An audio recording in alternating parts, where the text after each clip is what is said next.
Ok, muchachos. Esta reunión ha sido programada para charlar sobre algunos de los temas que se tienen pendientes de este indicador que en realidad es del tercer periodo, pero lo estamos viendo en el cuarto periodo por los inconvenientes que tuvimos ahí durante el segundo periodo. Pero bueno, muchachos, listo. Para eso estamos aquí, para reforzar esos indicadores y hacer las respectivas retroalimentaciones. El día de hoy vamos a estar hablando sobre dos conceptos fundamentales de la termodinámica que son el calor y la temperatura. Y para eso nosotros colocamos aquí algunas de las actividades que ustedes tienen allí en Classroom. Sí, vamos a estar conversando sobre ellas. Ahí vamos a estar resolviendo las dudas que se puedan influir en cuanto a ello y dando respuestas respectivamente a esas preguntas y comparándolas quizá también con las que ustedes mismos estuvieron poniendo y quizá de pronto las confusiones que se presentaron al momento de realizar estas actividades. Entonces, listo, vamos a empezar hablando un poco sobre lo que es esa diferencia que existe entre calor y temperatura.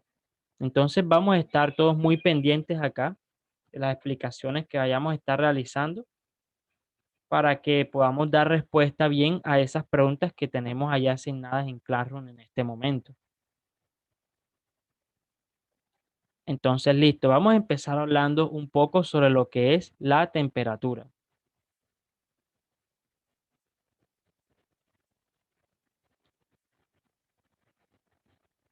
Para hablar de la temperatura, vamos a hacer un ejemplo enseguida allí, mostrándoles una figura.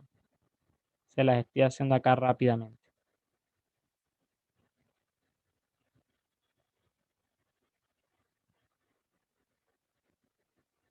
Listo, muchachos, miren, la temperatura en general se asocia con lo siguiente que vamos a ver. Miren, los objetos en general, ya sean en estado, ya sea que estos se encuentren en estado líquido, en estado sólido o en estado gaseoso, todos los cuerpos, todos los objetos, todos los materiales en general están formados por partículas internas, ¿sí? Partículas a nivel atómico, incluso a nivel subatómico, se encuentran allí en ese nivel, ¿sí? Ahí se encuentran ellas. Partículas internas que se encuentran a lo largo de todo el cuerpo completo, ¿sí? Y esas partículas internas se organizan de una forma particular dependiendo del material. Y sí, y esta forma en la que éstas se ordenan dentro de los materiales particulares es la que da origen a distintas características que ellas presentan en cuanto al calor y la temperatura. Si no vamos a hacer énfasis en esa estructura interna de las partículas, pero sí las vamos a mencionar, ¿sí? Que las estamos diciendo ahora. Listo. Esas partículas internas que nosotros vemos en los objetos, o que más bien no vemos, sino que sabemos que están allí, ¿sí? Sabemos que esas partículas internas están, ¿sí? Y estas presentan un movimiento dentro de los objetos. Es un movimiento que va a dar origen a un tipo de energía que se va a llamar energía cinética. La energía cinética, muchachos, es la energía que está asociada al movimiento. Vamos a escribirlo por acá.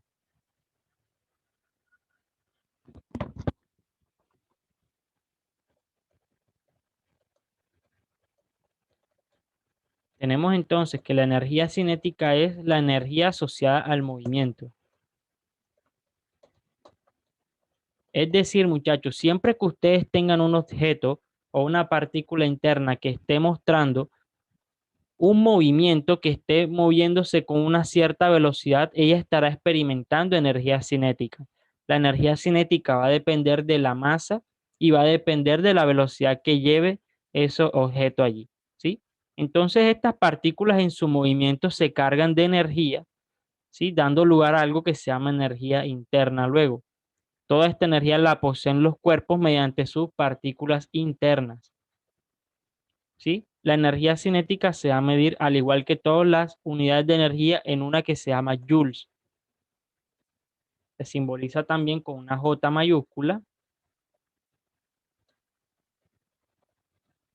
Y esta es la unidad del Sistema Internacional para la Energía. ¿Listo? Entonces tenemos allí para esas partículas internas esos movimientos internos, ¿sí? Ahora, existe una relación entre ese movimiento de las partículas internas y la temperatura de la que empezamos a hablar nosotros, ¿sí?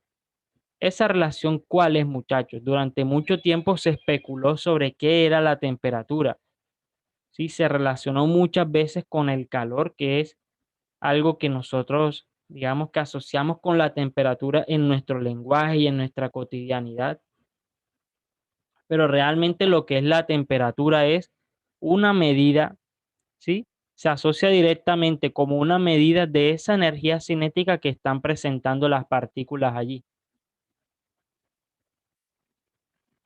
Entonces podemos decir que entre mayor sea esa energía cinética,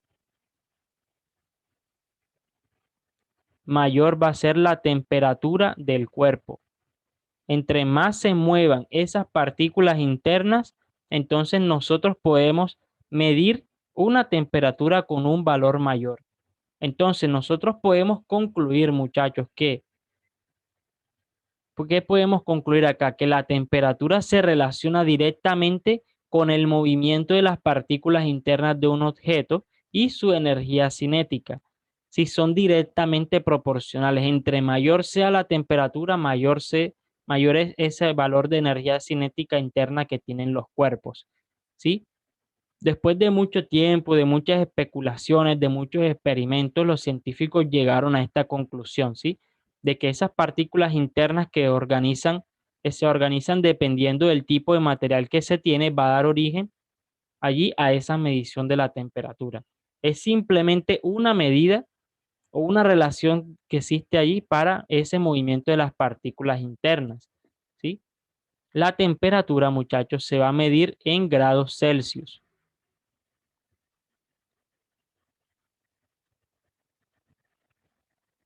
La vamos a medir en grados Celsius. Y ahí la tenemos, en grados Celsius. Y en el sistema la podemos medir en grados Celsius. Hay otras unidades de medida, como lo son el grado Celsius. Tenemos el grado Fahrenheit y tenemos el grado Kelvin.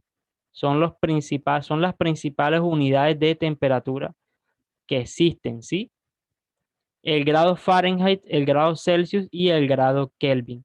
Son las unidades que se emplean para medir la temperatura. La temperatura es una magnitud fundamental del sistema internacional, ¿sí?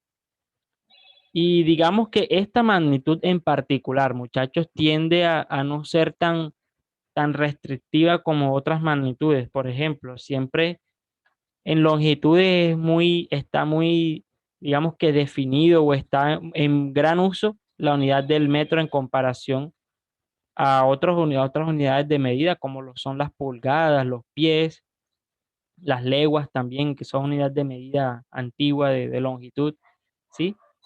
Está mucho más establecido el metro. En la temperatura sucede que nosotros empleamos los tres valores de temperatura, las tres unidades de temperatura dependiendo de lo que estemos haciendo. Ejemplo, nosotros en nuestra cotidianidad hablamos es de grados Celsius. Si vamos a consultar cuál es la temperatura del día de hoy, nos la vamos a ver es en Celsius, ¿sí? ¿Qué más podemos ver? Podemos ver, por ejemplo, en la industria de la refrigeración que se emplean más los grados Fahrenheit.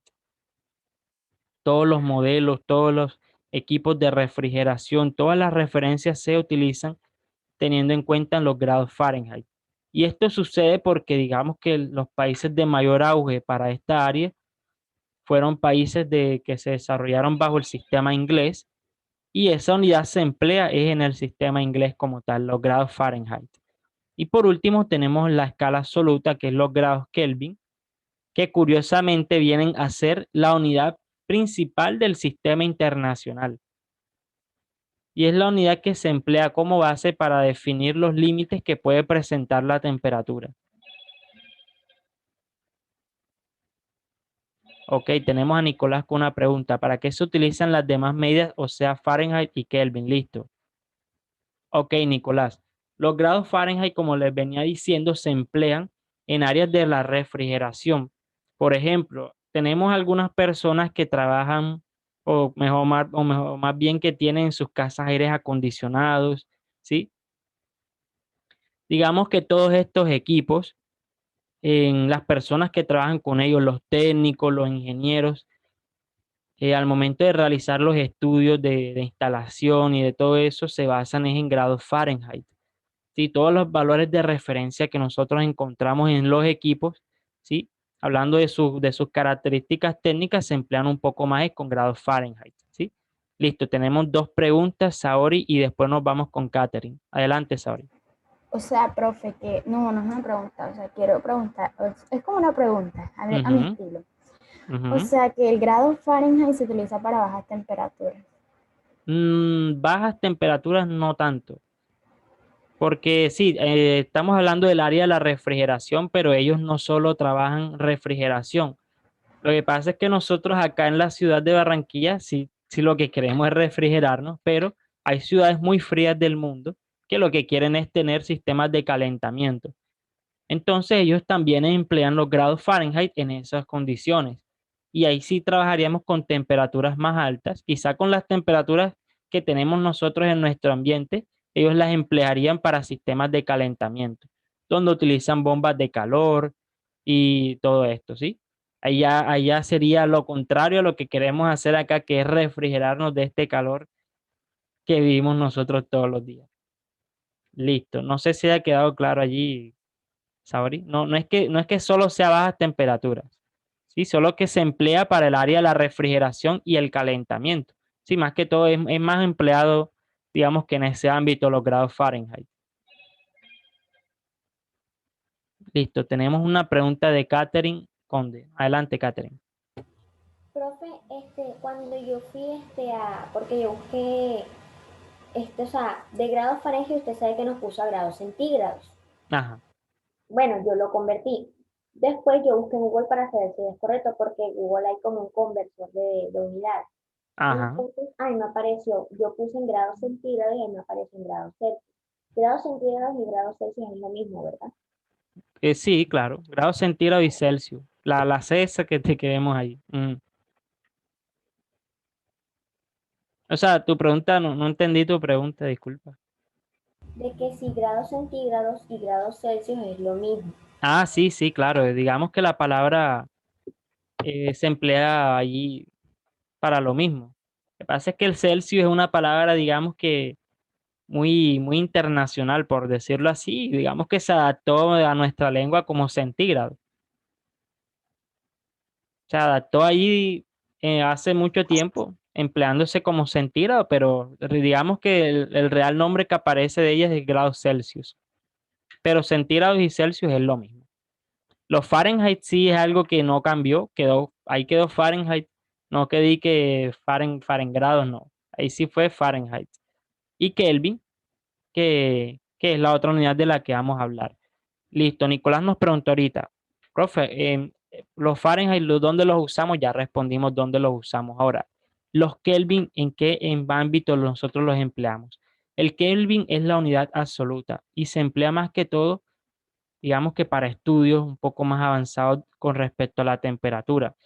Les doy un ejemplo, miren, yo les acabo de decir allí que esas partículas presentan un movimiento constante en los cuerpos, ¿sí? Ahora, digamos que hace mucho tiempo se quiso establecer como que qué sucedería o si más bien era posible que esas partículas internas se quedaran totalmente inmóviles en algún momento o en algún valor de temperatura. Entonces, hicieron los científicos? Empezaron a hacer experimentos para determinar cuál era esa temperatura en la que definitivamente los cuerpos iban a quedar con las partículas internas sin ningún tipo de movimiento. Y adivinen a qué conclusión llegaron. Una conclusión muy interesante, que no era posible bajo ninguna circunstancia que en ningún momento esas partículas internas se quedaran totalmente inmóviles. Es decir, es posible que queden con un movimiento muy lento, muy retardado, casi sin movimiento alguno, pero no es posible que se queden sin ningún tipo de movimiento. Entonces, ellos en sus experimentos establecieron que ese valor en el que esas partículas casi llegan digamos que al reposo total, ¿sí? Ese valor de temperatura al que nunca vamos a llegar se llama el 0 Kelvin. Los 0 grados Kelvin, muchachos, que parece un ok ahí, siempre tengo como ese problema al momento de escribirlo. Vamos a escribir aquí un 0 Kelvin. Vamos a colocarle el grado ahí para diferenciarlo. Los 0 grados Kelvin. Esta temperatura, muchachos, es el cero absoluto. Y en esa temperatura se supone que nos vamos a encontrar las partículas internas de los objetos en cualquier estado sin movimiento alguno. Ellos han establecido que esto no es posible. No es posible llegar a ese cero absoluto de temperatura. Este cero absoluto va a ser igual a menos 273 aproximadamente, claro está, menos 273 grados Celsius o grados centígrados. Entonces ustedes nada más viendo ese número se imaginarán el tremendo frío que será eso. Ya es un nivel de temperatura baja absolutamente impresionante. Estamos nosotros con el aire acondicionado por allá en 16 centígrados, y mejor dicho, el frío es impresionante. Ahora imagínense 273 grados bajo cero, ¿sí? Entonces ahí vemos que esa es la temperatura más baja que se puede mostrar a eso. Listo, Juan David González nos comenta que ni un ruso sobrevive a eso. Precisamente vamos a hablar de una ciudad de Rusia allí. Les voy a mostrar una ciudad de Rusia muy interesante allí y les voy a compartir después de esta sesión un video por si quieren ver un poco más sobre ello. Listo, tenemos a Sauri con una pregunta. Adelante. Profe, y cómo, o sea, porque vamos a suponer que en Estados Unidos o Rusia, esos lugares, hay partes de ellas que son frías, súper frías. Ujú. Supongamos que, por decirlo, hay un día que la temperatura es más baja todavía. ¿Cómo hacen esas personas? ¿No Ya, salen de listo. sus casas? ¿Qué? Yo les voy a mostrar una ciudad de Rusia que es la ciudad habitada con la temperatura promedio anual más baja de todo el mundo. Sí, les voy a mostrar. Antes de eso les iba a decir digamos, materiales que llegan cercanos a esa temperatura son los gases nobles, como el hidrógeno, el helio, ¿qué más? El helio, todos esos gases nobles, ¿sí? Se acercan a esos valores de temperatura que son muy bajos, pero nunca han llegado a menos 273 grados Celsius. Se han acercado, mejor dicho, casi con una exactitud de menor al 1%, pero no se puede llegar al 0 grados Kelvin. Eso fue lo que determinaron los científicos. Y esos materiales como el nitrógeno o el helio o el hidrógeno son los que más se acercan allí a esos valores de temperatura. Ok, Catherine nos comenta que ni siquiera en las profundidades del mar la temperatura llega a menos 273. No, tampoco. Y en el mar menos porque, bueno, el mar está compuesto más que todo en general por agua y el punto No, de profe, pero fusión. yo digo es en el mar de, o sea, en el Ártico allá, porque Ah, allá ok, sí es listo. frío. Vamos a hablar del Ártico también. Listo. Ocurre que en el Ártico todo eso es agua prácticamente, en gran mayoría. Y el agua tiene un punto de fusión que dependiendo de los compuestos químicos que tengan, digamos que en el mar tenemos agua salada, digamos que la densidad aumenta un poco allí y cambia el punto de fusión un poco, pero digamos que no baja mucho entre los 0 y los 5 grados en menos 5 grados centígrados. Es decir, a partir de esa temperatura ya eso se ha congelado allí. Pero el agua tiene una particularidad que sí se las puedo mencionar, pero no vamos a ahondar mucho en ello. Lo que vamos a ver ahora es la ciudad que les quería comentar. Esa ciudad se llama Oymyakon. Oymyakon es la ciudad habitada con la temperatura promedio anual más baja del mundo. Miren, esta es esa ciudad. Miren cómo se le congelan las pestañas a ellos allí. Imagínense ustedes caminando bien casuales con sus pestañas congeladas allí. cómo se congelan los autos. Así se vive en Oymyakon, el pueblo más frío de Rusia y del mundo. Acá la temperatura anual, hay una imagen donde les dice sobrevivir a menos 62 grados centígrados. Miren esa temperatura, muchachos. Menos 62 grados centígrados. Es una cosa sumamente impresionante. Ellos, ¿cómo hacen para vivir ellos? Bueno, digamos que un recurso muy limitado de ellos son las verduras. Allá no crece mucha vegetación y eso es algo muy caro. Allá las verduras tienen ellos que traerlas de otras partes de Rusia. Más que todo viven del consumo de la carne. Ellos tienen que emplear la piel de los animales para resguardarse del frío. El agua la tienen que guardar en pozos. Los autos tienen que estar encendidos todo el tiempo porque si no la gasolina se congela allí. Sí, cosas así. Los celulares en esta ciudad, no se, nuestros smartphones no los podemos usar muy bien allí porque digamos que ellos no están diseñados para trabajar a tan bajas temperaturas. Ustedes quieren como usarlos allí y no les funciona. Las fotografías, si ustedes quieren tomar una fotografía, tienen que aguantar la respiración hasta que tomen la fotografía porque si ustedes respiran, todo ese aire que nos sale va a salir como ese humo blanco que se ve cuando estamos en un lugar frío. Todo eso daña la foto enseguida. Entonces, allá la vida es difícil, es muy difícil, bastante difícil. Entonces, tenemos, digamos que esas condiciones en Oymyakon.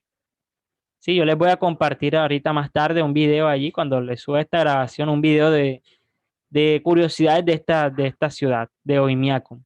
Y la ciudad, esta es la ciudad habitada más fría del mundo. Bien, tenemos acá dos comentarios. Tiene que ir con quitanieves en la mano, sí, y que dan ganas de pasear por allá. Bueno, la verdad es que sí. La verdad es que sí, sería interesante visitar ese lugar. Yo lo visitaría, la verdad, si sea por 1 o 2 días, si sea que me muera del frío, yo me gustaría ir. No hay mucho que hacer, pero digamos que sería interesante estar allá en esos lugares. Catherine dice que ya no le gustaría. Bueno, yo iría, así sea un día ahí, que regreso con gripa. No, sí, de allá uno viene con gripe y con incluso otras cosas peores allá, porque nosotros no estamos adaptados para esos climas, la verdad. Bueno, listo. Em, Volvamos acá a nuestro tablero. ¿Qué más? Miren, ahora la temperatura más baja registrada en el planeta fue en el Ártico, o allá, vamos a silenciar ahí los micrófonos. La temperatura más baja registrada en el planeta sí fue en un lugar no habitado y esa es la Antártida. La temperatura más baja que se registró estuvo rondando aproximadamente los 95 grados Celsius bajo cero.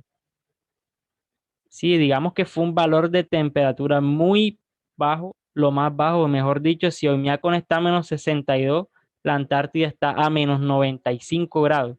Ahora, eso no siempre es así, eso varía, pero esa fue la más baja que se registró. En la Antártida no existe una población estable, lo que tenemos allá son asentamientos de personas o de científicos que ellos realizan sus investigaciones allá en la zona, ellos se acercan allá. Países que se encuentran con asentamientos está Argentina, tenemos a Chile, tenemos a Suiza, Francia, sí, sí, sí, son como unos 8 o 9 países que tienen pequeños asentamientos ahí, pero nadie ejerce una soberanía sobre la Antártida debido a un convenio que ellos hicieron, un convenio internacional en el que se firmó que nadie iba a tener nunca ningún tipo de soberanía sobre la Antártida. Entonces, listo, digamos que son curiosidades que se presentan allí, que si en el Ártico eran donde vivían los esquimales, no, los esquimales vivían en las montañas. En las montañas no se presentan esas temperaturas tan drásticas. En la Antártida se ubica en el círculo polar antártico. Sí, digamos que se encuentra allá más debajo de lo que es Argentina, la Tierra del Fuego. Digamos que se acerca más que todas esas zonas y allá no hay personas esquimales que estén asentadas allí. La vida en Antártida es muy, pero muy difícil si alguien decide vivir por allá. Es muy complicado debido al aislamiento, a muchas otras razones. Tenemos una pregunta de Saori. Adelante. Profe, una pregunta. Se Sí, dice que, adelante. ¿verdad? Que a mayor altura, menor temperatura, ¿verdad? O sea, ¿cómo es la temperatura en los Himalayas, en el Monte Everest? O sea, en la parte de arriba, en lo superior, en lo... ¿Mm? O sea, el valor de temperatura. Sí, o sea, ¿cómo es? Bueno, vamos a buscarlo. Yo el número no me lo sé, la verdad. Debe ser muy bajo. Voy a escribir temperatura Himalaya para ver qué nos sale aquí.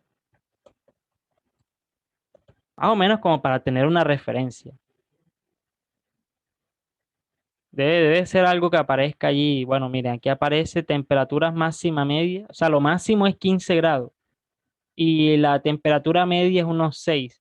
Es decir, Sabri, más o menos la más baja que se registra está como a, más o menos haciendo un cálculo allí, como, como unos 15 grados bajo cero.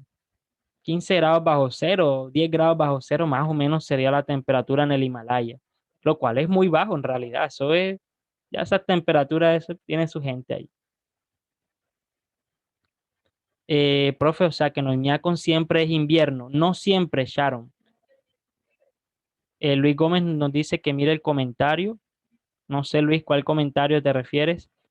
Eh, listo, en Oñaco no siempre es invierno. Hay algunos momentos del año, como 3 meses al año, en el que la temperatura puede ascender a unos 15 grados y ahí digamos que la vida es mucho más sostenible, pero en general, digamos que allí durante gran parte del año es invierno, sí. Pero solo unos pocos, en unas épocas al año en Oñaco se va a poder tener, digamos que una comodidad allí. 3 meses al año máximo. Tatiana tiene una pregunta, ahora le damos el espacio para que la haga. Wendy dice que si no te pones abrigo se te congela la sangre. Bueno, en ese caso, Wendy, ocurre, digamos que para que eso ocurra, digamos que ya tú tienes que haber, ni Dios lo quiera, una persona tiene que haber ya fallecido, porque el cuerpo tiene, digamos que mecanismos de regulación de la temperatura en la que lo primero que va a sacrificar van a ser otras partes del cuerpo. Antes de que la sangre se congele en una persona, tienen que haber muerto otras partes del cuerpo. El cuerpo va a sacrificar en esas condiciones de extremo frío las manos, los dedos, los pies. Si todo, él siempre va a empezar a hacer circular la sangre hacia los órganos internos para protegerlos. Entonces, digamos que el cuerpo va a intentar sacrificar en esa situación otras partes del cuerpo antes de la misma sangre. Entonces, si eso llega a pasar, es porque ya una persona lastimosamente ha fallecido debido al extremo frío y ahí ya empieza esa parte de congelación. Sí, ahí una hipotermia ocurriría primero. Luis nos comenta, unos 5.000 años luz de nuestro planeta se encuentra la nebulosa Boomerang, uno de los objetos más extraños y misteriosos de la galaxia debido a que su temperatura promedio es de solo 1 grado Kelvin. Bueno, Lir, eso es muy interesante. No conocía ese dato, Luis, excelente dato. Nebulosa Boomerang, 1 grado Kelvin, imagínense, menos 273 grados Celsius. O sea, qué cosa impresionante vivir en un lugar como ese. Ahí la vida, imagínense, va a ser prácticamente inexistente, totalmente inexistente. Entonces, excelente dato, Luis, no lo conocía. Voy a investigar un poco más de la nebulosa Boomerang. Vamos a darle paso a Tatiana Huertas, que me comentó que tenía una pregunta. Adelante, Tatiana. Pero es fuera del tema, profesor. Adelante, tranquila. ¿Cuándo empezamos los exámenes del cuarto periodo? Bueno, esa información no la tengo yo disponible en este momento, Tatiana, la verdad. No se ha definido todavía una fecha allí. Pero sí vamos a hacer, ¿verdad? Sí, claro, claro. O sea, yo estimo yo aquí, no me vayas a creer, yo estimo aquí que eso puede rondar aproximadamente la segunda semana o la tercera semana de noviembre. Más o menos digo yo aquí, no sé, no me vayan a creer. Pero no sé, no se ha definido todavía una fecha. Ah, bueno. Listo, muchachos, volvamos acá a nuestras actividades. Como yo les venía diciendo, yo les voy a compartir ahorita unos videos. El de hoy miércoles se los voy a compartir para que lo vean, una página bien chévere allí.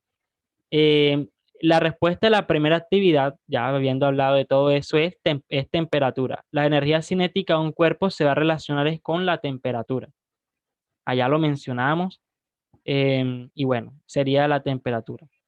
En la actividad 2 nos dice, cuando se tienen dos cuerpos que se encuentran intercambiando energía térmica de tal forma que uno de ellos manifiesta un bajón en su medida de su temperatura, mientras que el otro aumenta, se puede decir que los cuerpos se encuentran y ya les aparecían unas opciones de respuesta. Bien, vamos a ver un poco sobre lo que sucede con esa actividad número 2.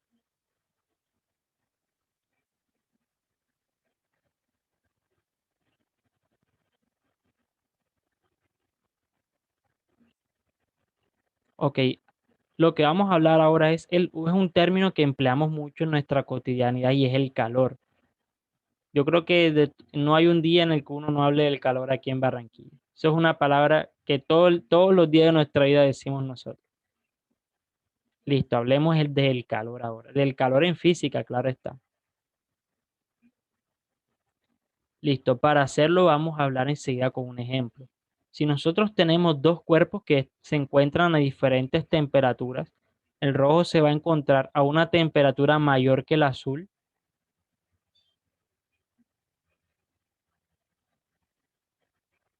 ¿Cómo así, Y profe? Repite. claro, listo.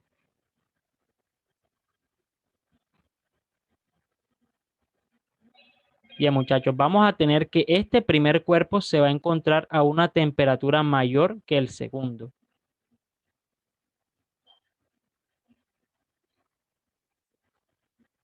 Es decir, sus partículas internas van a presentar una mayor energía cinética que la segunda. La temperatura del objeto 1 va a ser mayor a la temperatura del objeto 2. Listo. Eso individualmente sucedería así ahora. ¿Qué pasa si nosotros unimos esos cuerpos ahí? Si venimos y los unimos como lo estamos viendo ahora. Si esos cuerpos nosotros los unimos, vamos a colocarlos acá, los unimos aquí.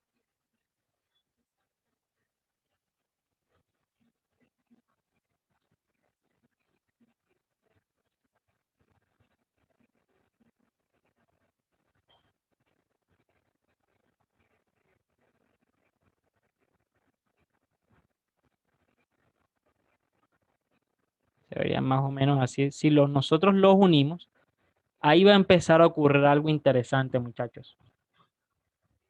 Lo que va a empezar a ocurrir es una transferencia de energía, ¿sí? La energía térmica, muchachos, es esa energía que nosotros asociamos con la temperatura. Entre mayor temperatura tenga un cuerpo, el mayor energía térmica estará acumulando allí. Ahora, esa energía la podemos nosotros transferir de un cuerpo a otro. Si nosotros unimos un cuerpo que está a una mayor temperatura con respecto a otro, lo que va a ocurrir es que va a empezar a transferirse energía allí. Ahora, ¿hacia dónde se va a transferir? Siempre se va a transferir del que tiene más al que tiene menos. El cuerpo 1 va a empezar a transferir la energía al cuerpo 2. Ahora, eso en palabras más comunes para nosotros, ¿qué representa?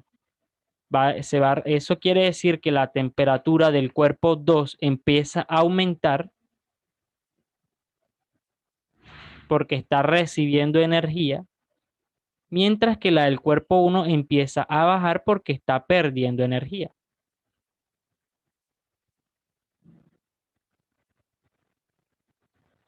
Listo, tenemos a Katherine con una pregunta. Adelante, Katherine.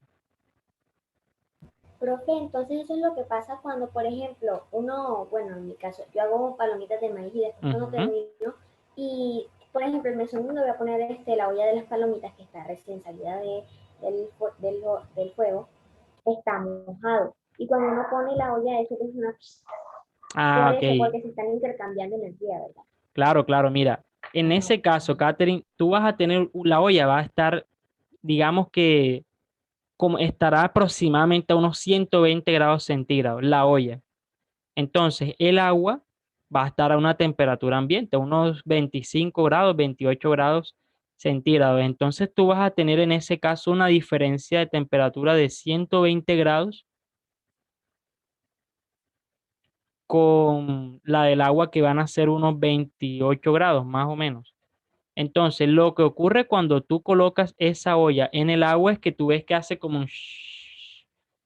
¿Qué le ocurre al agua? Mira, como esa olla empieza a transferirle tanta energía al agua, la temperatura del agua lo que hace es empezar a aumentar de forma súbita. Ya va a tender a pasar a 39, 60 y llega en un instante de tiempo muy corto a los 100 grados centígrados.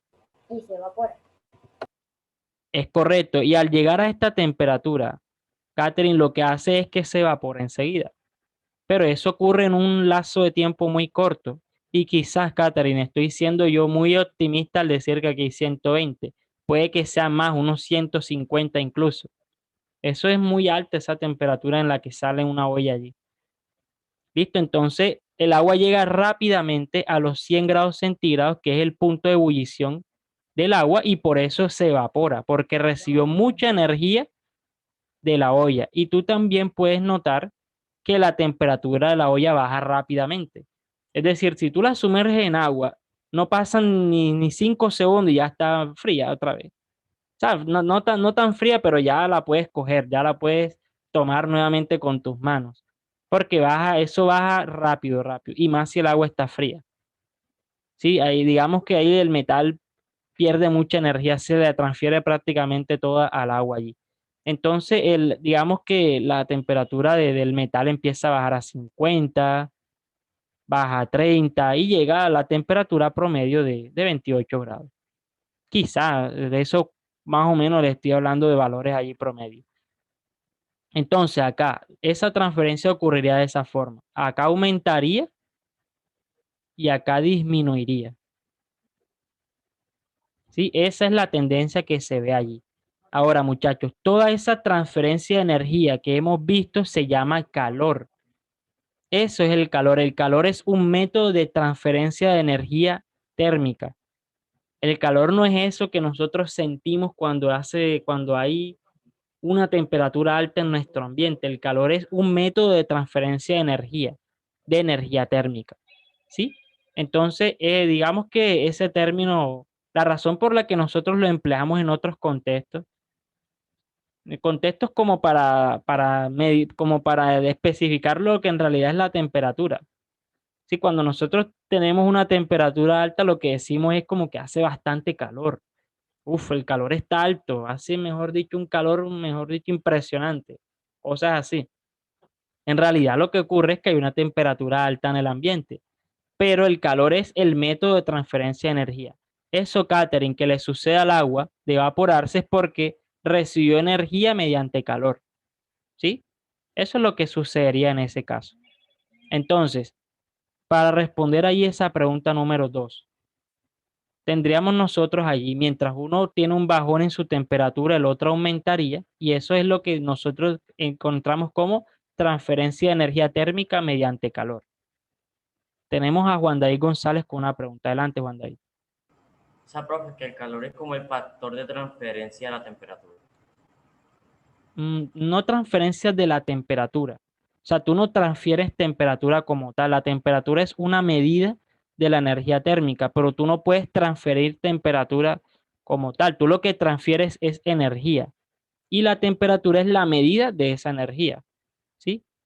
Nosotros, digamos que es muy difícil que tú midas la energía térmica de un cuerpo, por eso lo asociamos con algo más fácil para nosotros que es la escala de temperatura. Sí, pero la temperatura es solo una medida de la energía térmica, como una relación que existe para tener una idea de cuánta energía térmica tiene. Pero lo que tú transfieres en realidad es energía térmica o calor. Calor es el método de transferencia, pero lo que transfieres es energía térmica, no transfieres temperatura. ¿Sí? Esos digamos que son los términos adecuados allí al momento de hablar de eso, ¿sí? Tú no transfieres temperatura, tú lo que transfieres es energía térmica. Digamos que es el término correcto ahí. Listo, muchachos. Hasta ahora estas dos actividades han quedado claras. ¿Tienen alguna pregunta con respecto a estas dos actividades allí? ¿Qué dice Saori? Ninguna. Ok, bien, muchachos. Vámonos a la actividad número 3. Ah, bueno, parece que tenemos una pregunta en el chat. Wendy Montalvo dice, y la olla baja la temperatura inmediatamente. Profe, yo tengo una pregunta. Hay un experimento en el que uno mete una botella llena de agua en el congelador por varias horas y esta no se congela, pero cuando la volteas inmediatamente se vuelve hielo. ¿Qué es lo que ocurre allí? Ok, excelente pregunta, Wendy. Muy interesante.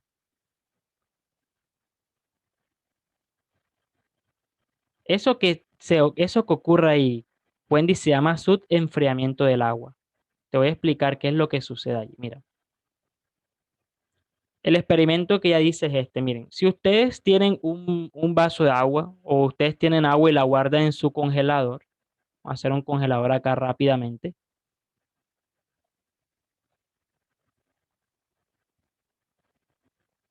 Ustedes tienen un congelador aquí.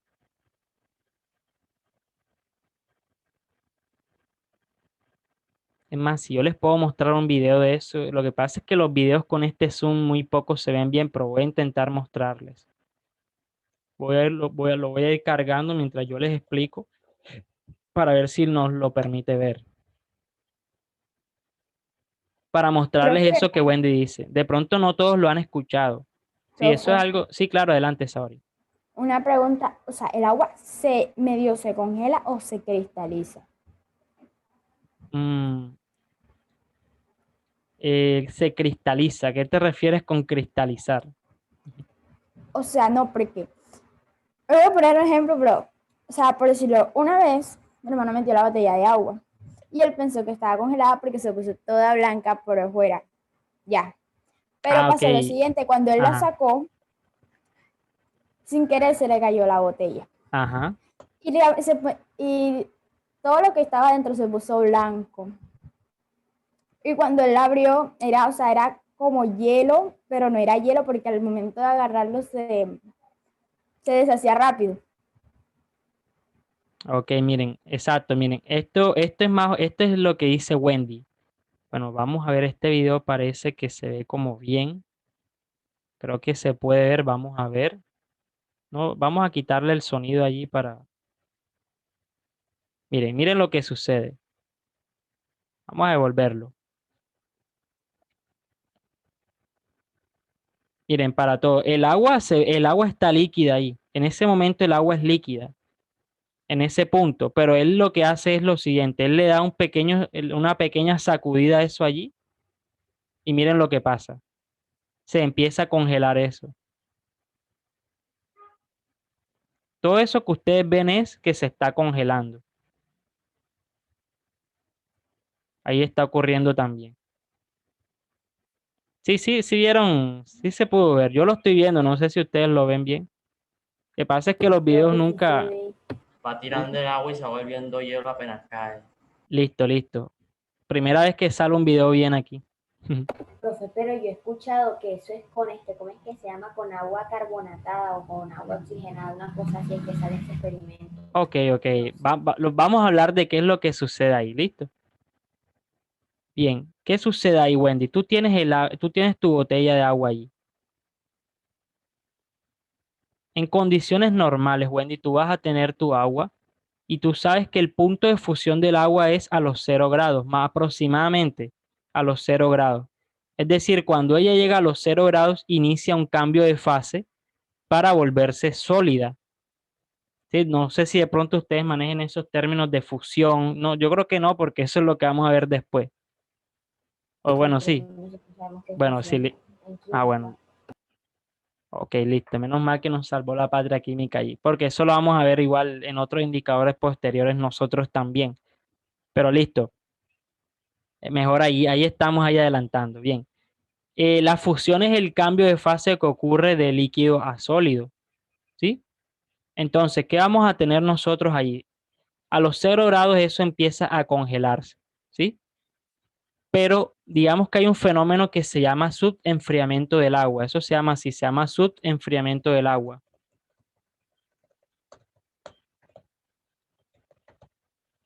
Ese es el fenómeno, Wendy, que ocurre allí en esa situación. ¿Qué es lo que ocurre allí? Que el agua, digamos que en ciertas condiciones, de presión, de temperatura, de, digamos que, del recipiente que se tenga también, que se encuentre bien sellado. Hay ciertos factores que influyen en la realización de ese experimento. Sí, el tipo de fluido que tengan también influye allí.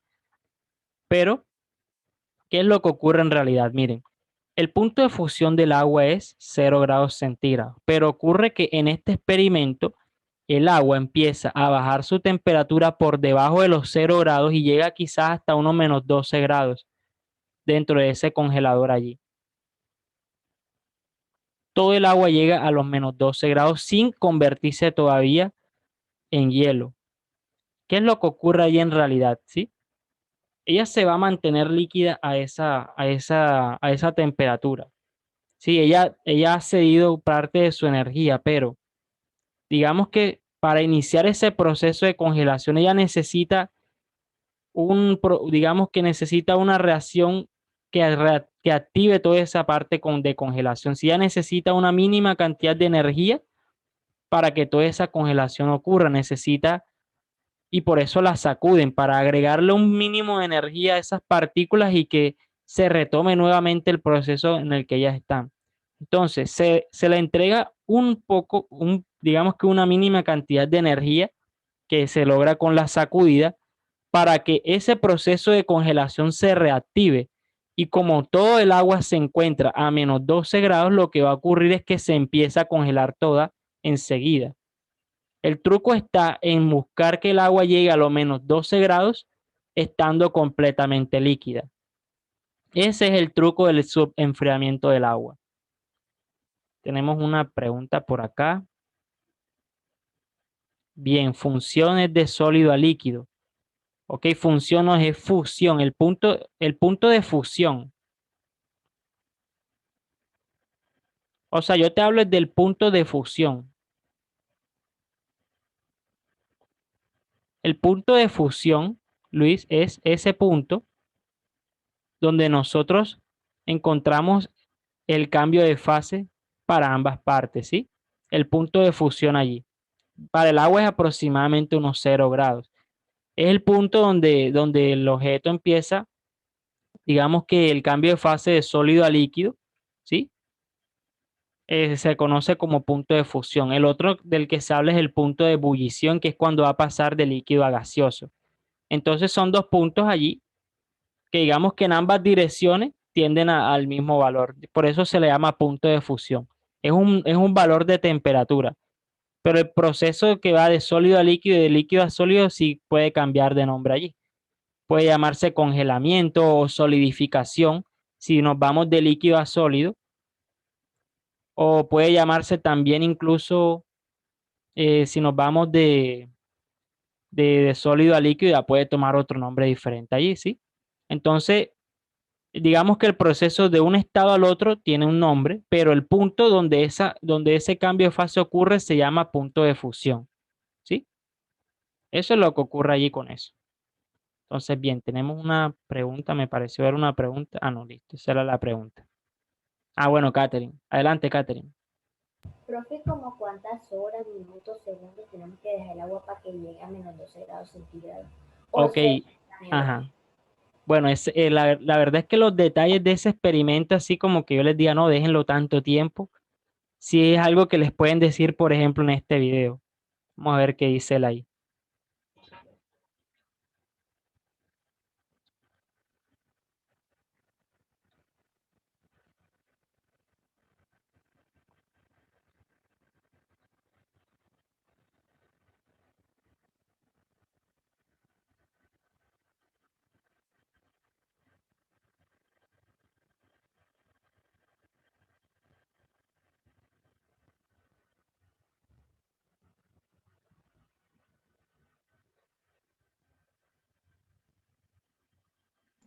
Profe, no se escucha.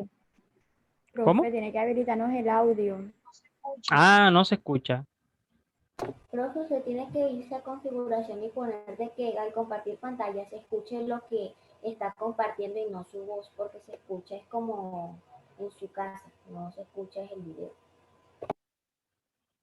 Bueno, vamos a ver Opciones avanzadas de la función compartir.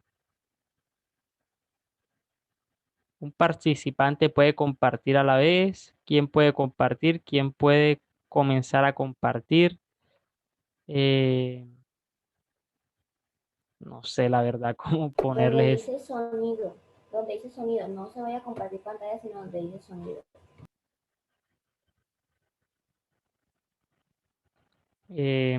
Micrófono, altavoz, igual que el sistema, probar altavoz, micrófono, dejar el audio de la computadora, configuración de audio. Ah, bueno, yo creo que por aquí es la cuestión, compartir pantalla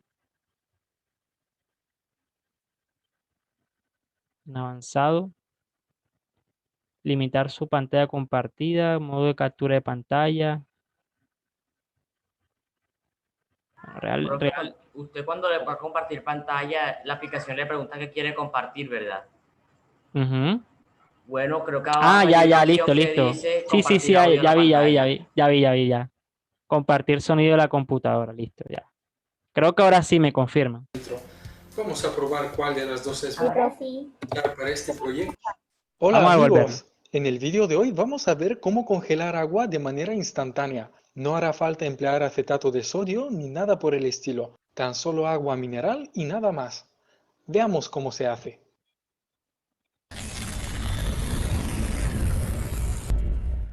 Los materiales que vamos a necesitar para este proyecto son, en primer lugar, un frigorífico y también agua embotellada. Yo voy a probar con dos marcas diferentes. Una tiene 292 miligramos de residuos por litro y la otra tiene tan solo 28 miligramos de residuos por cada litro. Vamos a probar cuál de las dos es mejor y si hay alguna diferencia. Lo primero que se tiene que hacer es introducir el agua al frigorífico a 18 grados bajo cero y esperar a que pasen 2 horas y media. Luego la sacamos y ya está, tan sencillo como esto. La razón por la que el agua se convierte en hielo al golpearla es que en la parte superior de la botella se generan burbujas finas. Cuando dichas burbujas entran en contacto con las moléculas de agua, generan microcristales que luego van aumentando exponencialmente hasta que se propagan por toda la botella. En el segundo caso, el agua ha sido enfriada aún más, lo cual hace que el proceso de cristalización sea aún más rápido. Por otra parte, para hacer las pequeñas torres de hielo necesitamos un cubito de hielo sobre el cual el agua empezará a cristalizar. En el segundo caso vemos cómo prácticamente todo el agua se convierte en hielo. Curiosamente, si acercamos demasiado la botella, el efecto se propaga en su interior. El fenómeno que hemos observado se produce debido a un proceso físico llamado superfusión o superenfriamiento, lo cual consiste básicamente en enfriar un líquido por debajo de su punto de congelación sin que éste pase a estado sólido. En el caso del agua, su punto de congelación es exactamente 0 grados. De hecho, el propio sistema Celsius se basa en que el agua se congela a esta temperatura. Sin embargo, si se enfría paulatinamente y si el agua no presenta impurezas, su temperatura puede bajar por debajo de los 0 grados. En algunos laboratorios consiguieron bajar su temperatura hasta los menos 42 grados sin que el agua pase a estado sólido. En nuestro caso, el agua estaba tan solo entre menos 1 y menos 4 grados, pero esto era más que suficiente para que se produjeran estos interesantes resultados. Si el vídeo os haya gustado, no olviden de compartirlo con sus amigos y suscribiros al canal. Saludos y hasta la próxima. Ok. Todos lo escucharon bien, lo vieron. Sí, profe. Sí, profe, Listo, se escuchó listo. bien. Bien, muchachos. Cosas que de pronto él era necesario detallar un poco, él hablaba sobre las impurezas del agua allí. Él hablaba de que habían residuos de 300 y no sé cuántos mililitros, algo así, y uno con 28. Ok, recomendaciones para este experimento. Ahora, yo no les estoy diciendo que lo hagan, es algo que pueden hacer si quieren, ya. Si quieren para ustedes, para que ustedes lo vean, si quieren. Tienen que tener un refrigerador que dé ese valor de temperatura. Algunos refrigeradores no lo hacen, tienen que ser Profe, uno muy ¿cómo bueno. sabemos si nuestro refrigerador bota esa temperatura? Bueno, ¿cómo ustedes harían para saber eso? tienen que revisar la ficha técnica de las neveras actuales tienen una ficha técnica allí que es como un papel amarillo allí donde les da unos valores de referencia. Si tienen que buscar las fichas técnicas que incluso están dentro de la nevera, son como unos stickers que están allí. Sí, profe, en la parte de atrás. Sí, El termómetro, profe. El termómetro no serviría allí porque, Katherine, lo que sucede con el termómetro es que él tiene un rango de temperatura que llega hasta los 30 grados, 31 grados, ¿cierto? Más o menos. Entonces tiene que ser un termómetro cuyo rango de temperatura esté comprendido más o menos de entre los menos 20 grados. Sí, ahí lo que se puede hacer, Katherine, para saber la temperatura de la nevera es hacer un termómetro casero, precisamente basado en el principio de congelamiento del agua. ¿Sí? Eso se puede también. Para hacer ese experimento, o sea, para saber la temperatura a la que llega, si de pronto no tienen ustedes la disposición, tienen que hacer un termómetro casero. Eso no es difícil, no es nada difícil. Simplemente es que ustedes anoten la escala, allí que ustedes empleen valores de referencia, termómetro casero. Que ustedes empleen valores de referencia para que ustedes marquen ustedes mismos una escala de temperatura basada en temperaturas conocidas para ustedes. ¿Sí? De pronto en algún video les explicarán cómo hacer un termómetro casero si de pronto no les aparece eso. Lo primero es el refrigerador. Lo segundo es que tiene que ser un recipiente que tenga el mínimo de impurezas posible. Es decir, eso es muy difícil de lograr con un recipiente que ya esté utilizado. Tendrán ustedes que esterilizarlo completamente. Es recomendable que ustedes compren una botella de agua que ya saben que viene limpia aparentemente adentro y la pongan, ¿sí? Porque si ustedes se fijan, las botellas que él usaba eran botellas compradas. Entonces, podría funcionar si emplean botellas que compren, ¿sí? Una que compren de la tienda, que no hayan abierto en ningún momento y la ponen allí, podría funcionar y eso reduciría las impurezas que tendría eso allí. Y bueno, lo importante es eso, el que se reduzcan las impurezas lo más posible y que ustedes tengan un refrigerador que puede llegar hasta esos rangos de temperatura. Entonces, lo primero es eso, que busquen y si no encuentran, busquen algún video que hable sobre el termómetro casero de agua con el que ustedes puedan medir la temperatura a esos grados, porque es que el termómetro con el que ustedes tienen en casa no les va a servir para eso. Tiene que ser un termómetro que ustedes mismos hagan y que ustedes mismos hagan las escalas allí de temperatura, ¿sí? De esa forma lo lograrían. ¿Sí? Adelante. Profe, la nevera de acá en mi casa congela arriba y abajo. Yo no sé por qué, pero congela arriba y abajo. Arriba y abajo. Bueno, ahí Sí, y mi mamá no se atreve a moverle el botón. Bueno, eso puede pasar, quizá no esté bien sellada, hayan filtraciones allí entre las dos secciones de la nevera. Por acá Sharon nos comenta que en su nevera, bueno, miren, ella me dice, profe, en el sticker me dice que la operación adecuada es de 16 a 38 grados centígrados. Pero esos son grados positivos y nosotros necesitamos que sean negativos. Si ahí no te están diciendo, Sharon, como tal, que tu nevera va a llegar a esa temperatura. Solo dice que el ambiente externo va a influir en el rendimiento de la nevera si está entre los 16 y los 38, que en ese rango de temperatura se obtendrán, digamos que rendimientos adecuados de tu nevera. Es decir, si tú tienes tu nevera a menos de 16 grados, puede que no tenga el rendimiento que esperas. O si la tienes mayor a 38 grados, cosa que ocurre en Barranquilla constantemente y es la razón de por qué consumen tanto las neveras aquí. Entonces me dice, entonces no sé. Lo más probable es que no les digan eso. Entonces lo que tendrían que hacer es buscar la forma de hacer un termómetro casero. Eso lo harían con materiales reciclables en casa. Yo de todas formas voy a investigar para comentarles de pronto en una próxima ocasión si podemos hacer un termómetro casero. Yo voy a ver voy a buscar a detalle porque, o sea, conozco el principio, conozco cómo hacerlo, pero para obtener la escala de temperatura es necesario tener valores de referencia y eso es lo que no tengo claro ahora mismo. Cómo de pronto ir marcando las rayitas ahí de nuestro termómetro casero. De todas formas, busquen un video donde les explique un termómetro casero de agua. Sí, yo lo voy a investigar también y bueno, esa sería la idea allí de eso. Ahí ustedes sabrían qué temperatura más o menos podría tener eso. Entonces, esos son los factores para el experimento, que compre una botella de agua. Hay que buscar a ver esa información de los residuos. Hay que ver si lo dicen. Yo nunca he visto esa información en una botella, la verdad. Debe decirla en algún lado. Hay que leer también sobre eso, que diga los 28 que decía él en el video, y la nevera ya. Esos serían los factores allí. ¿Sí? Entonces, yo voy a investigar un poco sobre esto. Les voy a compartir el video de Iñacon, les voy a compartir ese también. Y bueno, esos dos videos ya quedaría tarea para ustedes, no tarea, no es nota ni nada, eso no es que lo obligación a hacerlo, eso ya es algo de ustedes, de su curiosidad allí. Entonces, de todas Profe, formas, voy a leer para darles esa información. Ujú. profe, ¿cómo hace la gente, o sea, cómo hacen las personas que viven en lugares fríos? ¿Eso lo meten en una cavita o en la nevera? En lugares fríos, ¿cómo así? O sea, O que sea, si la las personas comida. que viven en lugares fríos necesitan nevera.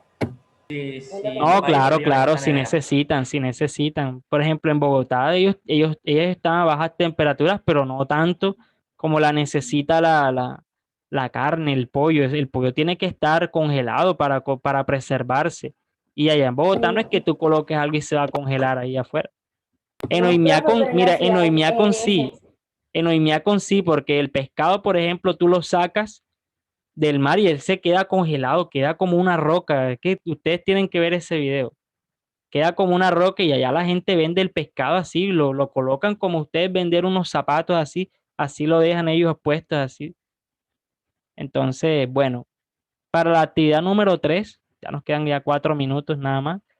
Para la actividad número 3, eso es un fenómeno asociado a la dilatación. La razón por la que eso en ciertos momentos del día es difícil cerrar la puerta es porque los materiales se dilatan con la temperatura.